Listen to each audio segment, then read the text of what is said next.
நம்ம நேற்று ஜம்ஜம் தண்ணி குடிச்சோம்ல, அதோட சிறப்பை பற்றி அஜய் தேவி கேட்போமா? சரிடா, நல்ல யோசனையாக இருக்குது. நம்ம போய் கேட்போம். வாங்க போவோம்.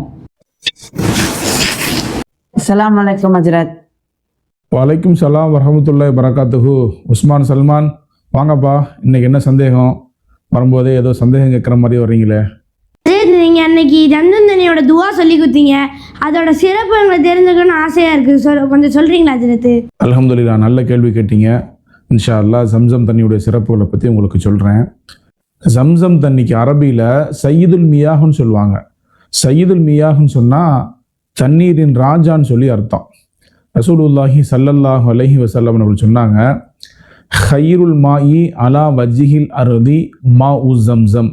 பூமியில் இருக்கக்கூடிய எல்லா தண்ணீரை விடவும் சிறந்த தண்ணி ஜம்சம் தண்ணீர் அப்படின்னு சொல்லி ரசூலுல்லாஹி ஸல்லல்லாஹு அலைஹி வஸல்லம் சொன்னாங்க.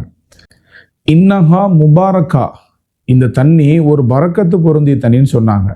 ஃபஹாமு துஹமின் வஷிஃபாஉ சக்மின், இது பசிக்கு உணவாகவும் அதே போல் நோய்களுக்கு நிவாரணமாகவும் இந்த தண்ணி இருக்குது அப்படின்னு சொல்லி ரசூலுல்லாஹ் சொன்னாங்க. அறிவியல் ரீதியாக பார்த்தோன்னு சொன்னால் எத்தனையோ ஆய்வுகள் செஞ்சுருக்காங்க. 2021 10 ஜம்சம்னுடைய சாம்பிள்ஸை வச்சு டெஸ்ட் பண்ணி பார்த்தாங்க.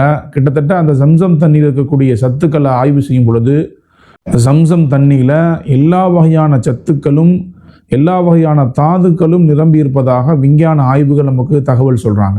ஜம்சம் தண்ணியில் கால்சியம், பொட்டாசியம், அயன், ஜிங்க், அதே போல் மெக்னீசியம், என்னென்ன சத்துக்கள் எல்லாம் தாதுக்கள் எல்லாம் இருக்குமோ எல்லா தாதுக்களும் உள்ளடங்கிய ஒரு உணவுப் பொருளாக, ஒரு சத்து நிறைந்த ஒரு பொருளாக இந்த ஜம்சம் தண்ணி திகழுது என்று ஆய்வுகளுடைய முடிவுகளை நம்ம சொல்கிறாங்க. அறிவியல் ரீதியாகவே நிறைய ஆய்வு செஞ்சுருக்காங்க. நமக்கு சந்தேகமாக இருந்துச்சுன்னு சொன்னால் நீங்கள் கூகுளில் நீங்கள் சர்ச் பண்ணி பார்க்கலாம். எத்தனையோ ஆய்வுகளை பார்த்து ஆச்சரியம் அடைஞ்சிருக்காங்க. கெட்டுப்போகாத ஒரு மூலக்கூறுகள் இந்த ஜம்சம் தண்ணியில் இருக்குது. கிட்டத்தட்ட 5000 வருடம் பழமையான இந்த கிணறு, இந்த கிணற்றில் இருக்கக்கூடிய இந்த தண்ணீரை எடுத்து மக்கள் எல்லாம் பயன்படுத்துகிறாங்க. மறுமை நாள் வரைக்கும் இந்த ஜம்சம் கிணத்துலேருந்து தண்ணீர் வந்துக்கிட்டே இருக்கும்.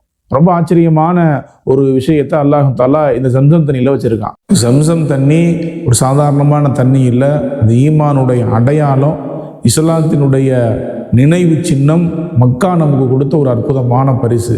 எல்லோரும் ஜம்சம் தண்ணி குடிக்கணும். அல்லாஹ் தஆலா அந்த ஜம்சம் தண்ணியின் மூலமாக நமக்கு பெரிய ஷிஃபா வச்சுருக்கான். வல்ல ரஹ்மான் நம்ம எல்லோருக்கும் நேரடியாகவே ஹஜ் உம்ராவுக்கு செல்லக்கூடிய வாய்ப்பை கொடுத்து அங்கே போய் ஜம்சம் தண்ணி குடிக்கக்கூடிய அற்புதமான ஒரு பாக்கியத்தை நம்ம எல்லோருக்கும் தரணும் இன்ஷா அல்லாஹ். அல்ஹம்துலில்லாஹ் ஹஜ்ரத், உங்கள்கிட்ட ஒரு நல்ல விஷயம் கற்றுக்கிட்டோம். இதில் இவ்வளோ சிறப்பு இருக்குன்னு தெரியாமல் போச்சு. சரி ஹஜ்ரத், இன்ஷா அல்லாஹ் அங்கே போயிட்டு வரோம்.